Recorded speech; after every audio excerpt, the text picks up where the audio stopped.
ವೆನೆಜುವೆಲಾದಲ್ಲಿ ಇಂದು ಬೆಳಗ್ಗೆ ಪ್ರಬಲ ಭೂಕಂಪ ಸಂಭವಿಸಿದ್ದು ತೀವ್ರ ಹಾನಿಯುಂಟಾಗಿದೆ.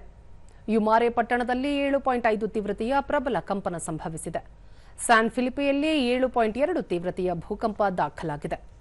ಮೊದಲ ಕಂಪನದ ಕೇವಲ 39 ಸೆಕೆಂಡ್ಗಳ ಅಂತರದಲ್ಲಿ ಎರಡನೇ ಕಂಪನ ವರದಿಯಾಗಿದ್ದು, ವೆನೆಜುವೆಲಾ ಅಧ್ಯಕ್ಷ ಡೆಲ್ಸಿ ರೋಡ್ರಿಗಸ್ ದೇಶದಲ್ಲಿ ತುರ್ತು ಪರಿಸ್ಥಿತಿಯನ್ನು ಘೋಷಿಸಿದ್ದಾರೆ. ಕ್ಯಾರಕಾಸ್ ನಗರದಲ್ಲಿ ಹಲವು ಕಟ್ಟಡಗಳು ನೆಲಸಮವಾಗಿದ್ದು, ವೆನೆಜುವೆಲಾದ ಹೆಚ್ಚಿನ ಭಾಗಗಳಲ್ಲಿ ಕಂಪನದ ಅನುಭವ ಕಂಡುಬಂದಿದೆ.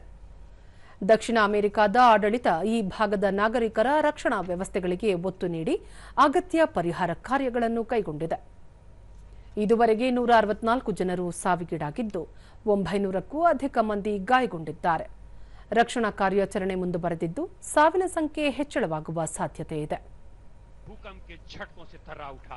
दोनों भूकंप राजधानी काराकस से करीब 290 ವೆನೆಜುವೆಲಾದಲ್ಲಿ ಸಂಭವಿಸಿರುವ ತೀವ್ರ ಭೂಕಂಪದಿಂದಾದ ಸಾವು ನೋವಿನ ಕುರಿತು ಪ್ರಧಾನಿ ನರೇಂದ್ರ ಮೋದಿ ಸಂತಾಪ ವ್ಯಕ್ತಪಡಿಸಿದ್ದಾರೆ. ತಮ್ಮ ಸಾಮಾಜಿಕ ಮಾಧ್ಯಮ ಪೋಸ್ಟ್ನಲ್ಲಿ ಘಟನೆಗೆ ಶೋಕ ವ್ಯಕ್ತಪಡಿಸಿದ್ದು, ಸಂಕಷ್ಟದ ಸನ್ನಿವೇಶದಲ್ಲಿ ಭಾರತ ಜತೆಗೆ ನಿಲ್ಲುತ್ತದೆ, ಸಾಧ್ಯವಾದ ಎಲ್ಲ ಸಹಕಾರ ನೀಡುವುದಾಗಿ ಭರವಸೆ ನೀಡಿದ್ದಾರೆ.